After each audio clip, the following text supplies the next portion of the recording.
The storm we could not save. A missionary's witness to Hurricane Katrina.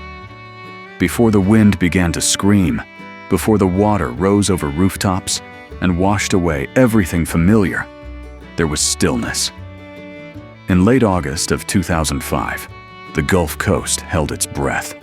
Satellite images showed a storm, vast, rotating, monstrous, crossing the warm waters of the Gulf of Mexico.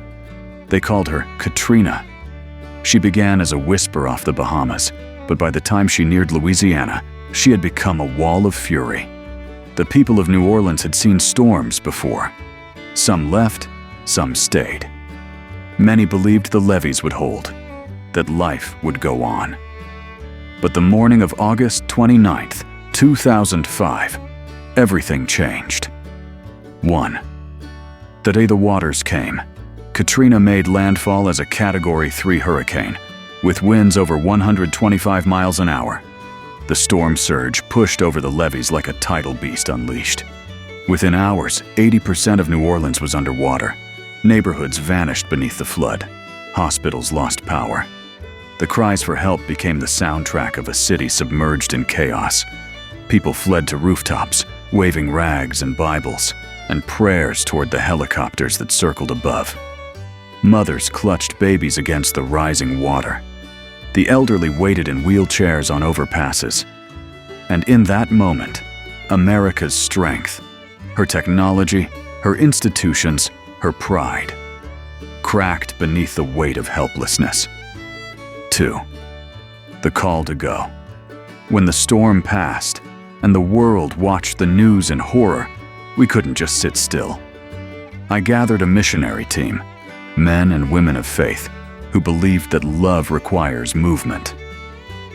Through contacts in Slidell, we filled 2 12-foot trucks with everything we could gather: bottled water, canned foods, medical supplies, blankets, clothing, hope. We didn't have government clearance or big names. We just had conviction. We believed that if people were hungry, you feed them. If they are cold, you clothe them. If they are hurting, you go.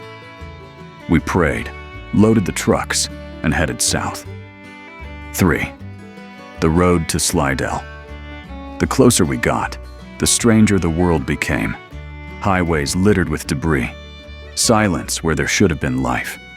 The smell, a mix of salt, oil, and death, lingered in the air. We reached a checkpoint near Slidell. The National Guard was there, armed and alert. I stepped forward, explaining who we were. Missionaries bringing aid, not tourists or thrill seekers. I showed them the trucks full of food, water, medicine, but they raised their rifles. "No entry," one said. "Orders from above," said another. I pleaded. "There are people starving in there. They're dying." He didn't look angry, he looked tired. "Ma'am," he said, "if you cross this line, we will shoot." 4. The children on the roof.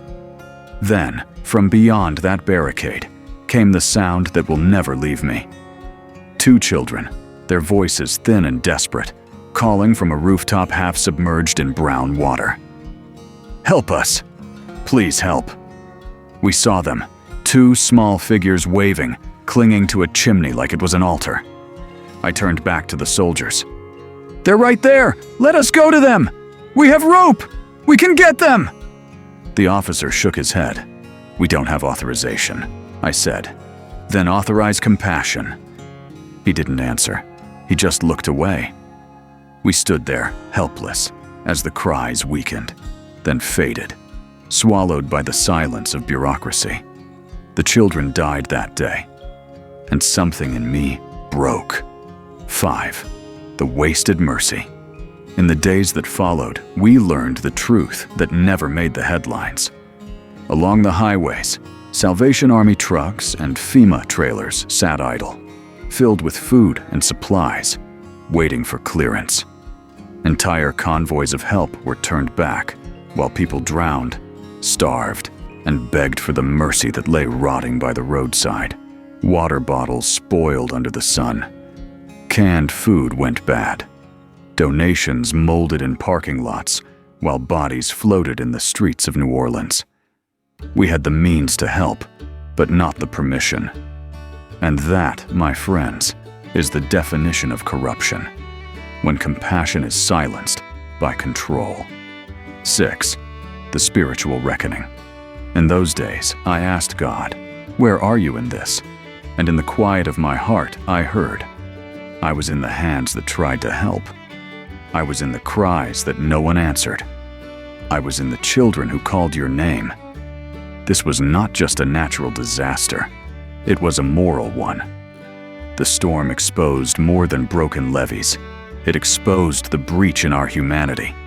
For Scripture says, "If a brother or sister is naked and destitute of daily food, and one of you says to them, 'Depart in peace, be warmed and filled,' but you do not give them the things which are needed for the body, what does it profit?"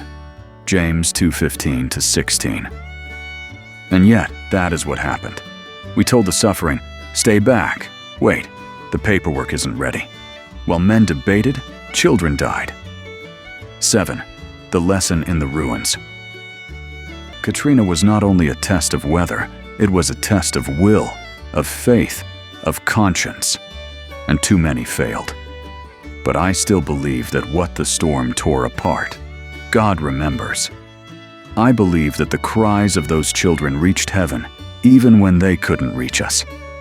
And I believe that the lesson of Katrina is this: a nation can build levees, armies, and governments, but without compassion, it is defenseless.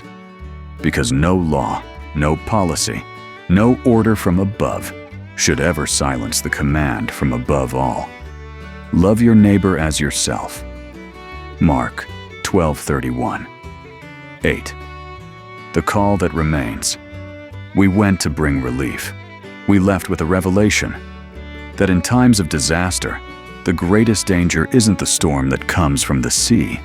It's the storm that comes from within us when fear and control drown mercy. And so I speak not in anger, but in remembrance, for those we couldn't reach, for those who were forbidden to help, and for those who still believe that faith must move faster than policy. May we never again let fear hold a weapon over compassion. May we never again allow power to decide who is worth saving. And may the memory of those children, crying out for help that never came, echo loud enough to change us. Because sometimes the real flood isn't water, it's silence. And sometimes the true rescue is telling the story. Share the stories of Jamaica, North Carolina, West Virginia, and Tennessee. Don't ever forget. Thank you for listening. God bless you.